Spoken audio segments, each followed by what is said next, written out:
Guided Reading Lesson 3, Wonderstruck.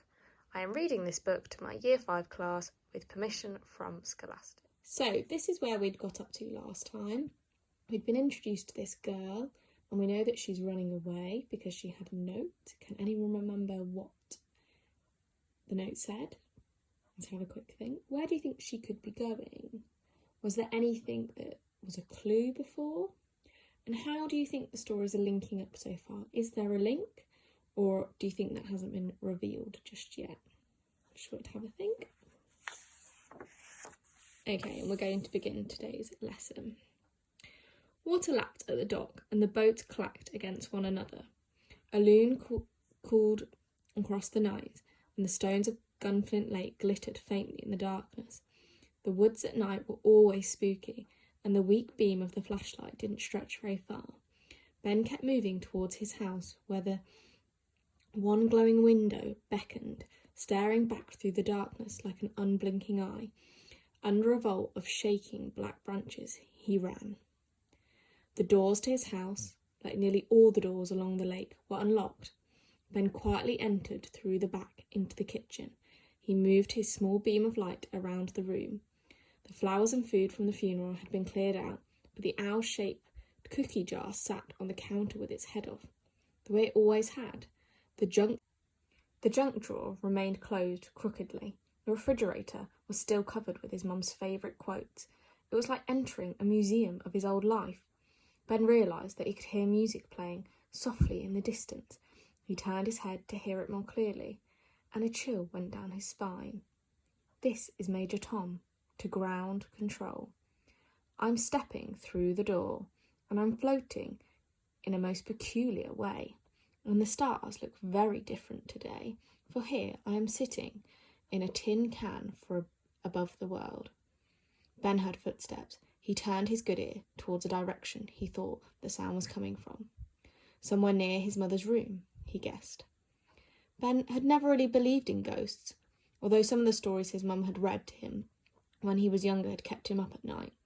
He tiptoed slowly down the hall to his mum's room, the blood pounding in his head.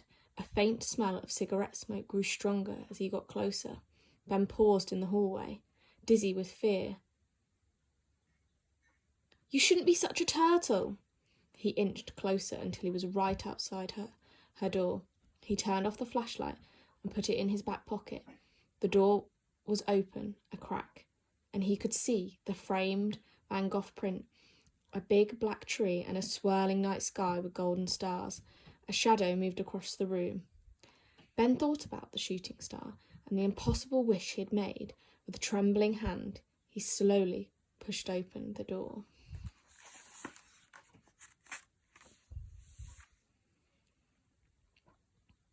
So, what do you make of this picture? Again, where do you think the girl is going? Do you think she has permission to be going through this gate? Or fence, sorry.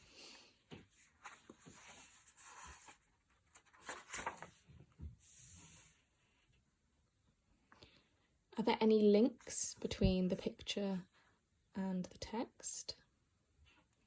As you can see, she's still holding her help note.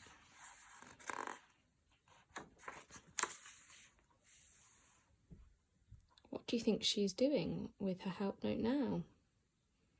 How do you think the girl is feeling? Can you see any emotion on her face? Again, the surrounding, where do you think she is?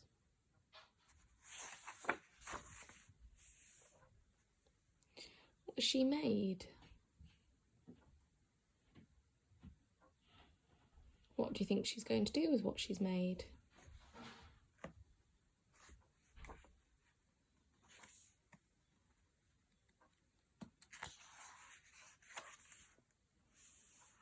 Slightly clearer now.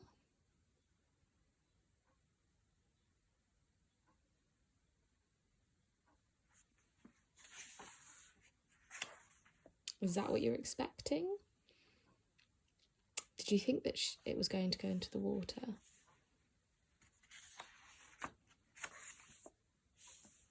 Do you recognise this here?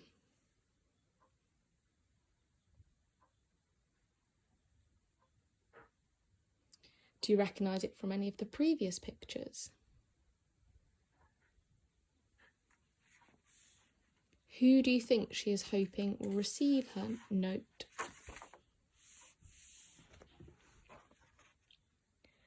She was standing.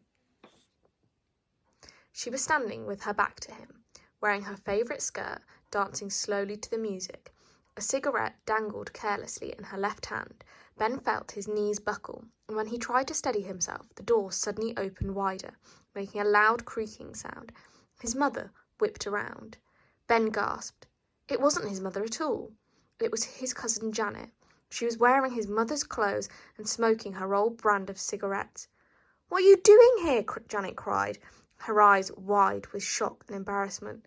"What are you doing here?" answered Ben. "This isn't your house. Those aren't your things." He felt stupid for thinking even for a second that this could have been his mother.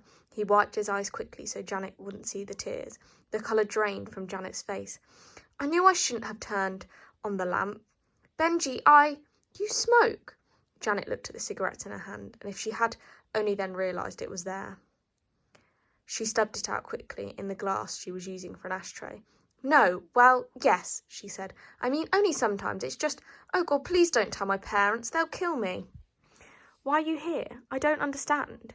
"You're wearing my mum's clothes." "Oh, Benji, I'm sorry. This was supposed to be my secret. Janet sat on the bed, buried her face in her hands and started to cry. Ben didn't know what else to say. He found himself feeling sorry for her.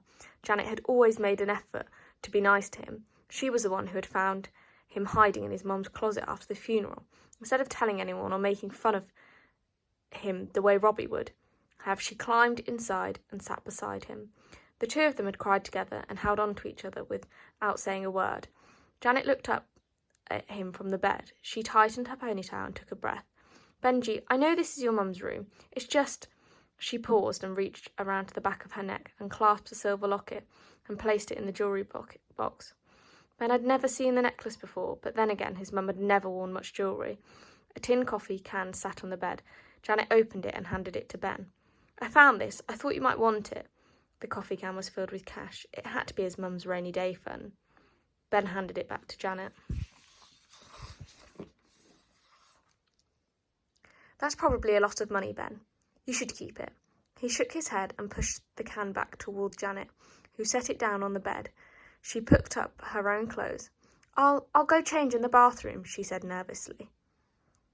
After she left, Ben looked around the room in a daze. It was just the way he remembered it. The desk with his mum's papers, her bed, which still had her indentation in it, and the piles of library books on her nightstand. He should probably return those, he thought. His mum would have been unhappy knowing she had overdue books. "Benji?" Ben jumped at the sound. "You okay?" Janet was wearing a pair of cut-off jeans and a light green t-shirt. Ben nodded absently. Janet had let her hair down and tucked it behind her ears. She put the cigarettes in the middle drawer of the dresser and hung the clothes she'd been wearing back in the closet. She replaced the lid on the can full of money and put it on the top shelf in the closet. "Come on," Janet said. "Let's go home." "I am home." "I know, I'm sorry. I mean, come back to..." "No." "What?" "I'm staying here." Janet looked worried. "I don't think that's a good idea." Ben just stood there, rooted to the spot. "Ben, you're sort of scaring me. Don't you think?" "I'm not going to tell your parents." "What?" "I said, I'm not going to tell your parents. You weren't smoking. Just let me stay here for a while." "I'll come back later." "You promise?" Ben nodded. "And you really won't towel on me?" "No." Janet straightened her shirt. "I owe you a favour then. Anything you want." There was a lingering moment of silence before Janet said, "We all miss her, you know." Ben nodded. "Don't stay too long, okay? A storm is coming."